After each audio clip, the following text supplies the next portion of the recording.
Hello everyone. Welcome to my channel where we uncover the money games that have shaped our world.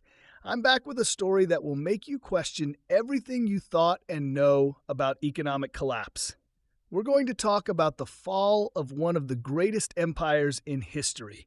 And the dirty little secret is that it wasn't conquered by swords. It was destroyed by debt. Before we dive in, hit that subscribe button because this is the part of history your economics professor probably skipped over when you were in school. Let's get started. Here's what they don't want you to know. In 539 BC, the most powerful empire on earth collapsed overnight. Not because of war, not because of plague, because of debt and inflation. Sound familiar? I'm talking about Babylon, the New York City of the ancient world. Massive walls, hanging gardens, a banking system that Wall Street would envy. And it all collapsed because of one toxic combination: religious monopolies controlling the economy and a government that couldn't stop spending money. You won't believe it, but the same model that destroyed Babylon is now repeating itself in modern economies. And by the end of this video, you'll understand why the smartest investors are studying ancient Mesopotamia to protect their wealth today. Let me paint you a picture of Babylon in 600 BC. It wasn't some dusty desert outpost. It was a global superpower. Nebuchadnezzar II, yes, the same man from the Bible, had just finished building what historians call the first wonder of the world, the Hanging Gardens. We're talking about a city with a population of over 200,000. At a time when most cities had only 5,000 inhabitants. The walls were so thick that chariot races could be held on them. The main gate, the Ishtar Gate, was covered with blue glazed bricks and gold. Babylon had running water, advanced mathematics, and a legal system that made Rome look like an amateur. But here's the interesting thing. Babylon had something that ultimately led to its downfall. They had temples that functioned as banks. Wait, because the story gets even more amazing. These weren't just places of worship. They were economic centers. The temples owned land, lent money, controlled trade routes, and here's the most interesting part: they didn't pay any taxes. None. Let me explain how this system actually worked, because it is both ingenious and frightening. The largest temple in Babylon was called Esagila, the temple of Marduk, their chief god. This single institution controlled 10 to 20% of the total wealth of the entire empire. We're talking about the equivalent of a multi-billion-dollar hedge fund, except that it was run by priests and was not accountable to anyone. Here's how they made their money. First, they owned vast tracts of agricultural land. Farmers leased this land and paid rent in grain, usually about 30 to 40% of their harvest. Incidentally, this is higher than most modern tax rates. Go to the temple. Interest rates? From 20% to 33% per annum. And remember, this was at a time when there was no protection against bankruptcy. If you couldn't pay, they took your land, your livestock, or worse, you became a debt slave. Third, they controlled key monopolies. Beer production, textile manufacturing, metalworking, all of this was under the control of the temples. If you wanted to compete, all you could do was wish yourself luck. You were up against an institution with unlimited capital and divine authority. But here's what should scare you. The temples were legally exempt from the king's authority in economic matters. Nebuchadnezzar himself could not tax them, could not regulate their activities, could not audit their books. Does this remind you of any modern institutions that operate above normal accountability? Just saying. So Nebuchadnezzar II was ambitious. Very ambitious. He didn't just build gardens. He rebuilt the entire city, erected massive fortifications, and launched military campaigns in Syria, Egypt, and Judea. Where did he get the money? You guessed it. He borrowed from the temples. At first, it seemed like a brilliant idea. The temples had spare capital, the king needed funds for projects that would benefit everyone, and the priests were happy to lend money to the most powerful man in the world. What could possibly go wrong? Everything. You see, here's a dirty little secret about ancient economies. They operated on commodity money. The shekel wasn't a piece of paper backed by trust, it was real silver. A fixed supply. You couldn't just print more when you needed to. But Nebuchadnezzar had a problem. His construction projects were expensive. His military campaigns were expensive, and the temple loans, they had to be repaid with interest. So he did what desperate governments always do. He devalued the currency. Of course, they couldn't literally print money, but they could do something similar. They began mixing silver with cheaper metals. The shekel, which used to be 100% silver, was now 90%, then 80%, then 70%. Same name, less value. Inflation hit like a freight train. Let me tell you what happened next, because it's a classic example of economic collapse. Phase 1. Farmers and merchants noticed that prices were rising. A basket of grain that cost 1 shekel last year now costs 2 shekels. Workers demanded higher wages because their salaries did not allow them to buy what they used to. Phase 2. Temples, which collected rent and debts in these devalued shekels, found themselves in a difficult position. Their real purchasing power was falling. What did they do? They raised interest rates and demanded payment in old money, purer silver. This led to the creation of a two-tier economy. There was government money, which continued to lose its value, and real money, which most people did not have access to because the temples had hoarded it. Phase 3. This is where things get really bad. Small farmers and merchants already deep in debt could not repay their loans with valuable old silver. They defaulted en masse. The temples seized their land and property, consolidating even more wealth and power. By 550 BC, just 50 years after Nebuchadnezzar's death, economic inequality in Babylon had reached catastrophic levels. Historians estimate that temple institutions controlled 40% of all productive land. Ordinary Babylonians were either debt slaves or one step away from becoming debt slaves. The middle class had disappeared. The economy was controlled by a small priestly elite and a government that was technically in power, but was actually powerless because everything was owed to the temples. You won't believe it, but today there are economic articles that compare this scenario to the modern concentration of wealth. But that's a topic for another video. This is what happens when the economy collapses.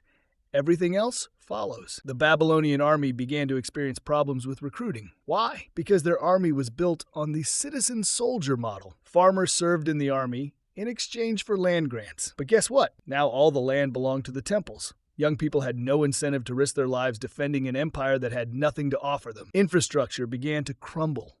The famous irrigation canals that made agriculture possible in Mesopotamia required constant maintenance.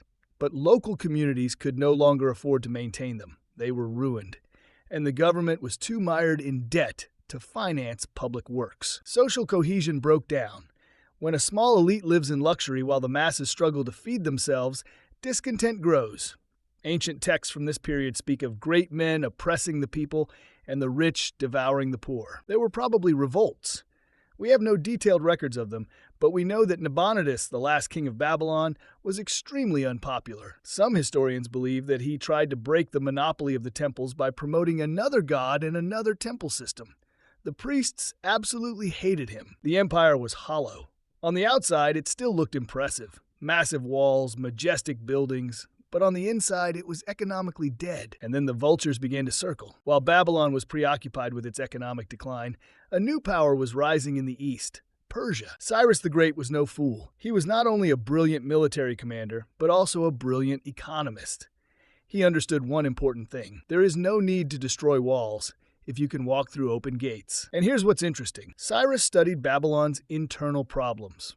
He knew about inflation, the debt crisis, discontent with the monopolies of the temples, and the unpopularity of the king. He knew that the army was demoralized and the people were impoverished. So he carried out what we would today call a psychological operation. He spread propaganda throughout Babylon. Cyrus the Liberator is coming. He will cancel your debts, break the monopoly of the temples, and restore economic justice. To the priests who hated Nabonidus, he made other promises. Help me, and I will protect your privileges. It worked like a charm. In 539 BC, when Cyrus's army approached Babylon, something unprecedented happened. The city gates opened from the inside. No major battles, no siege. The priests and the city elite effectively handed Cyrus the keys to the Babylonian Chronicle, an ancient text that has survived to this day, describes it this way. Without a battle, he entered the city. Nabonidus fled. That's it. The greatest empire in the world fell without a fight. Why? Because an economically devastated population had no interest in defending a system that had already destroyed it. Here's what should scare you. Empires don't usually fall under the onslaught of stronger enemies. They rot from within until someone gives them a little push. And now for the irony of fate. Cyrus was smart enough to conquer Babylon, but not radical enough to solve its fundamental problems. He canceled some debts, enough to look like a liberator. He reduced the power of some temple monopolies, enough to weaken potential rivals. He lowered some taxes, enough to buy temporary loyalty. But what about the fundamental system? He left it untouched. Why would he destroy a mechanism that extracted wealth so efficiently? Instead, he simply redirected the flow of wealth to Persia. The temples still functioned as banks, still charged interest, still accumulated land. They simply paid tribute to the Persian king instead of the Babylonian one. And you know what? A few generations later, Persia began to experience the same problems. Currency devaluation, inflation, debt crises, concentration of wealth, popular discontent. There seems to be a pattern here. The dirty little secret is that every empire that allows financial institutions to operate without accountability eventually faces the same crisis. Rome did it with landowners and tax farmers. Medieval Europe did it with ecclesiastical banking. We've done it many times in American history. Okay, let's talk about why 2,500 years of history matters to you right now. The first parallel: monopolistic institutions operating without the usual accountability. In Babylon, it was temples. And today, tell me, when financial institutions become too big to fail, when they need government help but are not subject to government regulation, when they can destroy the economy and no one goes to jail. What's the second parallel? Currency devaluation and inflation. In Babylon, cheap metal was added to silver. Modern governments print money or increase the money supply digitally. The technologies are different, but the result is the same. Your purchasing power evaporates. The third parallel: debt-based expansion. Nebuchadnezzar borrowed money to build his empire.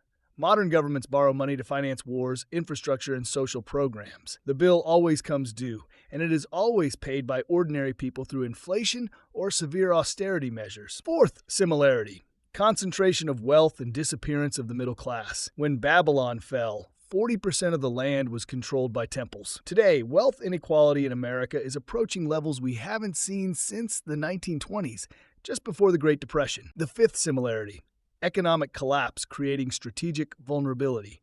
Babylon could not defend itself because its economy was hollow. Think about the destruction of America's industrial base, the vulnerability of supply chains, dependence on foreign manufacturing, $35 trillion in national debt. While Americans were asleep, our strategic competitors were watching them. You won't believe it, but the Pentagon is conducting war games in which economic collapse is modeled as a threat more serious than military invasion. They read the same history books. So, what lessons can be learned from the fall of Babylon? Lesson 1. No institution should be too powerful to regulate. When the temples controlled the economy and the king could not touch them, Babylon was doomed. When any modern institution reaches that level of power, history shows that we are living on borrowed time. Lesson 2.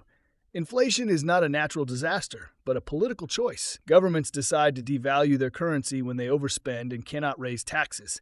The price is always paid by ordinary people who have no way to protect their wealth. Lesson 3.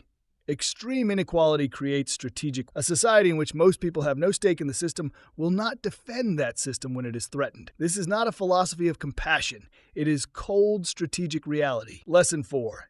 Economic problems become security problems. Babylon did not fall to a stronger army. It fell because economic collapse made military defense impossible.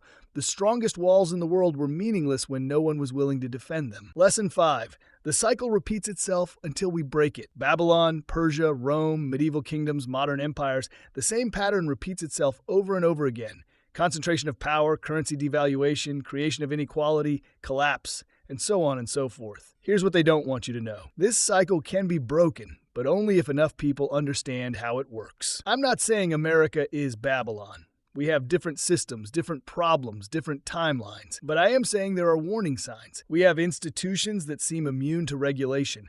We have inflation that is eroding the wealth of the middle class. We have strategic competitors watching for weaknesses. We have a population increasingly divided between those who own assets and those who are drowning in debt. Here's what should scare you. Every society that ignored these warning signs considered itself special, immune to historical patterns. Babylon believed its walls made it invincible. Rome thought it was eternal. The British thought the sun would never set on their empire. They were all wrong. The people who survive economic collapses are the ones who anticipate them. They protect their wealth, strengthen the resilience of their community, and don't rely on the system to save them. What should you do with this information? First, understand how the game is played. The more you know about economic history, the better you will be able to navigate economic uncertainty. That is why this channel exists, to give you the knowledge that is not taught in school. Second, protect yourself. The smart money of Babylon, the people who foresaw the crisis, converted their devalued silver into real assets, gold, land, grain reserves. Today, that might mean diversifying into hard assets, getting out of excessive debt, and developing skills that retain their value in any economy. Third, don't expect someone else to solve the problem for you. The Babylonian middle class waited for leadership that never came. By the time they realized the system wasn't going to save them, it was too late. Fourth, talk about these patterns. This cycle repeats because most people don't recognize it until it's over. Share this video. Discuss these ideas.